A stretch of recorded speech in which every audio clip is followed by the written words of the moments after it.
उस जटाजूट में ही भटक कर रह गई।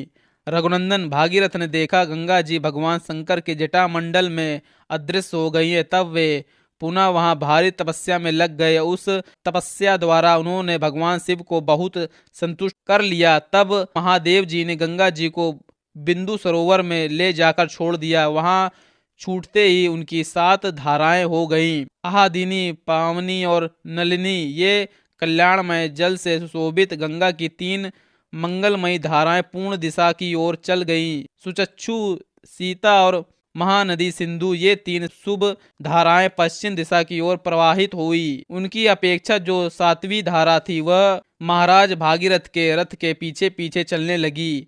महातपस्वी राजऋषि भागीरथ भी दिव्य रथ पर आरूढ़ हो आगे आगे चले और गंगा उन्हीं के पथ का अनुसरण करने के लिए इस प्रकार वे आकाश से भगवान शंकर के मस्तक पर और वहां से इस पृथ्वी पर आई थी। गंगा जी का वह जल राशि महान कलकल नाद के साथ तीव्र गति से प्रवाहित हुई। मत्स्य, कच्छप और शिशुमार झुंड के झुंड उसमें गिरने लगे। उन गिरे हुए जल जंतुओं से वसुंधरा की बड़ी शोभा होने लगी थी। तदंतर देवता, ऋषि, गंधर्व, यक्ष और सिद्धगण नगर के समान आकार वाले विमानों, घोड़ों तथा गजराजों पर बैठकर आकाश से पृथ्वी पर गई हुई गंगा जी की शोभा निहारने लगे। देवता लोग आश्चर्यचकित होकर वहां खड़े थे। जगत में गंगा अवतार के इस अद्भुत एवं उत्तम व्रत को देखने की इच्छा से अमित तेजस्वी देवताओं का समूह वहां जुटा हुआ था। तीव्र गति से आते हुए देवताओं तथा उनके दिव्य आभूषणों के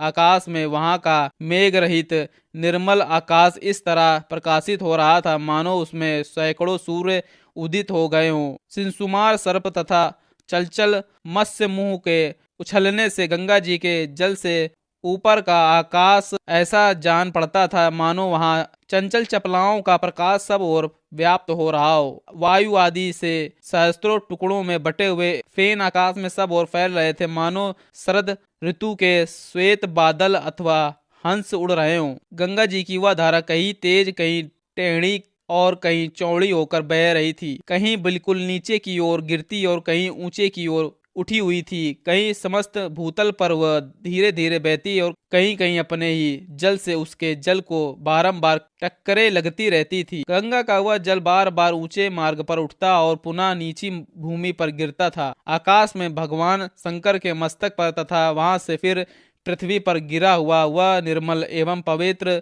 गंगा जल उस समय बड़ी शोभा पा रहा था।